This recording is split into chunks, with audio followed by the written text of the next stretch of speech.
Oke, kita lanjut ya, tentang pengenalan cyber security. Ya, jadi pengenalan cyber security ini membahas tentang pengamanan dari mobile server, terus dari aplikasi maupun dari segi handphone ya, yang terdapat ada cyber security. Jadi pengamanan lah. Karena cyber adalah dunia teknologi dan security adalah keamanan. Lanjut. Jadi, menurut Casper, cyber security adalah satu praktik melindungi para komputer, server, perangkat mobile, sistem elektronik, dan jaringan, dan data dari serangan jahat.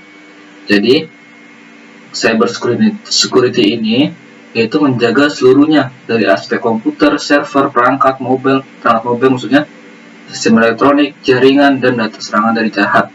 Jadi data-data dari mulai database segala macam itu dilindungi oleh cyber security yang tugasnya menjaga agar data-data tersebut tidak kehilangan. Apalagi yang sekarang sudah berbasis teknologi atau berbasis web, itu sangat bahaya jika tidak ada namanya cyber security. Terus peran cyber security ini memanfaatkan yaitu menjaga dan mencegah penyalahgunaan akses maupun pemanfaatan data dalam sistem teknologi informasi, dan seseorang tidak memiliki hak untuk mengakses apapun, memanfaatkan data dan dalam sistem tersebut. Jadi tadi yang saya bilang ya, jadi peran cyber security ini sangat penting apalagi dalam dunia teknologi ya, menjaga dan mencegah dari sistem yang membahayakan atau dalam sistem apa gitu. Itu sangat penting. Jika tidak terjaga, maka seluruh akses yang di dalam website atau maupun dalam luar website itu akan kertas semua oleh oleh oknum yang jahat. Seperti data kalau misalnya data COVID-19, tidak ada cyber security. Nah, jika tidak ada pengamanan, maka data COVID-19 itu akan bisa dihack atau bisa dibobol atau bisa diretas. Makanya peran cyber security ini adalah menjaga atau mencegah penyalahgunaan akses maupun pemanfaatan data dalam sistem teknologi informasi yang terdapat dari website ataupun dari manapun. Nah, ini macam-macam cyber security, dari mulai aplikasi security, informasi security, network security, disaster recovery atau business continuity, operational security, dan end user education. Ya, dari sini aja kita bisa lihat macam-macam cyber security ini, dari mulai aplikasi, jaringan, informasi, apalagi bisnis ini yang terdapat dari sini. Dan di sini di nomor 4, disaster recovery atau business continuity, ini sangat berpenting apalagi aplikasi-aplikasi security. Ya, aplikasi-aplikasi security seperti namanya ada, kalau di HP mungkin aplikasi-aplikasi berbahaya itu bisa dijangkau oleh cyber security. Lalu ada informasi, ada juga informasi security juga, ini yang berbasis website atau berbasis apapun. Yang kemarin bisa saya review ya kemarin tentang namanya website yang tidak bertanggung jawab. Nah, itu bisa dari sistem informasi security. Terus ada juga network security, yaitu jaringan security. Jaringan pun bisa diretas oleh oleh hacker-hacker yang terkenal, hacker-hacker yang sekarang oknum-oknum yang jahat itu. Ini internet loh, internet aja bisa dihack, apalagi informasi yang berbasis website. Terus bisnis juga bisa dihack juga, terus operational security dan end user education. Ya, dan masih banyak mungkin macam-macam cyber security, tapi yang saya tangkap pada ini. Nah, inilah jenis-jenis dari cyber security. Yang pertama, malware. Yang pertama tuh malware. Malware biasanya ancaman ini berbentuk software. Jadi ancaman ini berbentuk software, ya software apapun, maupun HP maupun laptop. Ancaman ini berbentuk software berbahaya yang bisa membahayakan pengguna komputer, ya. Software, ya software hardware juga bisa, ya. Terus malware biasanya membahayakan komputer dan penggunaannya melalui penyebaran virus komputer seperti subware, worms, dan masih banyak lagi. Jadi untuk malware ini itu lebih ke komputer, ya. Tapi ada juga nih yang saya tangkap pernah, yang saya dengar juga malware-nya yang bisa membahayakan sistem aplikasi dalam HP. Ada gitu aplikasi apa, saya lupa. Nah, terus ada juga dari ransomware. Ancaman ransomware yaitu ini juga salah satu bentuk software berbahaya, namun lebih ekstrim daripada menyebabkan virus saja. Biasanya terdapat hacker yang akan memblokir aksesmu untuk membuka komputer atau dokumen penting. Satu-satu caranya agar dapatkan kembali akses komputer adalah dengan membayarkan sejumlah tebusan yang diminta. Meskipun begitu, membayarkan sejumlah uang tersebut juga tidak bisa memastikan bahwa file atau sistem komputer dan yang sempat diambil alih tersebut dapat kembali normal. Jadi, ransomware ini biasanya digunakan oleh hacker untuk menggunakan memblokir aksesmu. Contohnya hal kecil aja, misalnya Facebook lu pada bisa dihack gitu. Anda dihack Facebooknya.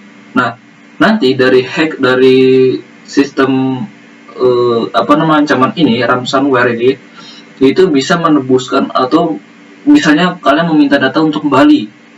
Nah, si hacker ini bisa mencairkan dengan cara uang. Contohnya, data saya hilang, terus saya mau mengembalikan. Tahu ini dihack. Nah, hack itu akan memberi notifikasi, itu biasanya SMS yang berbentuk SMS. Itu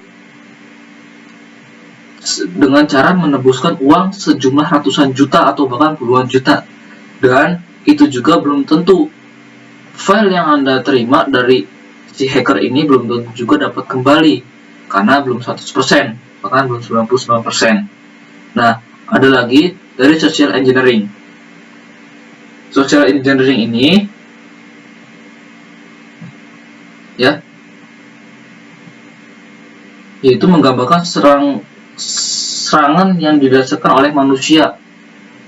Singkatnya social engineering, ya, manipulasi pengguna untuk memberikan informasi sensitif seperti password, jawaban untuk pertanyaan keamanan, dan lainnya. Biasanya jenis ancaman ini memanfaatkan rasa ingin tahu manusia yang memancing untuk melakukan hal-hal yang mungkin terasa biasa saja, tetapi sebenarnya membahayakan. Nah, dari ini social engineering yang saya tangkap, ini social engineering biasanya pengguna hacker, seperti kita membobol wifi, terus membobol apa gitu ya. Sekarang zamannya sekarang itu yang terkenal membobol wifi dengan cara apa, dengan cara CMD atau segala macam. Dan itu rasa ingin tahunya manusia itu tinggi. Jadi dengan cara social engineering ini bisa meretas seluruhnya walaupun tidak kita ketahui. Makanya yang pernah saya dengar itu zaman dulu ada namanya Anda tidak tahu kami dan kami tahu Anda gitu. Itu makanya itu namanya memanipulasi pengguna untuk memberikan informasi sensitif seperti ya wifi segala macam. Makanya diadakan namanya cyber security, itu mencegah adanya peretasan dari oknum-oknum yang tidak bertanggung jawab. Ya, terus ada juga phishing. Nah, kalau phishing ini lebih sensitif lagi. Jadi seperti nomor keamanan atau kredit atau CV, ya, password dan informasi penting lainnya. Jadi jika mendapatkan email yang mewajibkan kamu masukin data sensitif, selalu pastikan kembali ke kredibilitas pengirim email tersebut. Ini biasanya terjadi pada pesan atau email, atau namanya kalau misalkan saya daftar itu bisa menggunakan meminta nomor email atau nomor telepon. Nah ini hati-hati nih, nomor telepon yang Anda kirim, nomor telepon yang Anda masuki ke dalam web itu terjadi pada bisa terdata oleh namanya apa ya, database, masuk ke database. Dan jika masuk ke database, nomor telepon kalian akan namanya bisa dicari atau dilacak oleh oknum-oknum yang terkenal. Jadi ini hati-hati nih yang bagi teman-teman yang daftar apapun, kenali dulu websitenya apa dulu.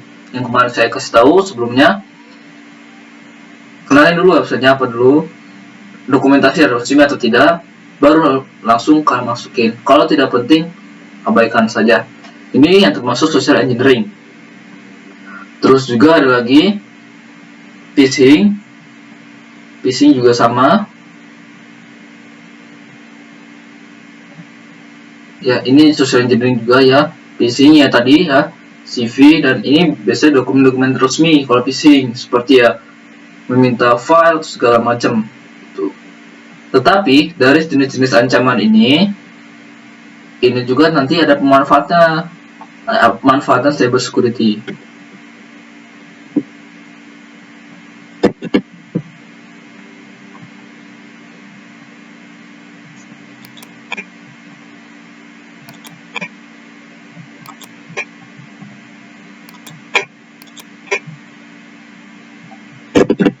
Nah, ini ya manfaat dari cyber security bagi pembisnis ini yang mau jadi pembisnis.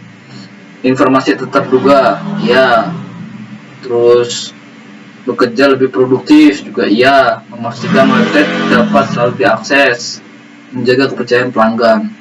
Nah, dalam informasi pribadi terjaga ini, kalian juga bisa mencari informasi, ya, seperti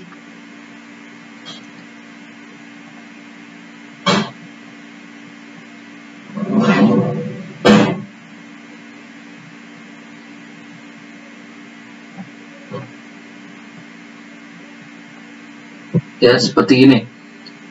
Jadi menjaga informasi pribadi di era yang serba digital, informasi pribadi menjadi sesuatu yang sangat berharga dan rentan untuk disalahgunakan. Jika virus berhasil mengambil informasi pegawai atau bahkan pelanggan, bisa jadi nih informasi tersebut diperjualbelikan.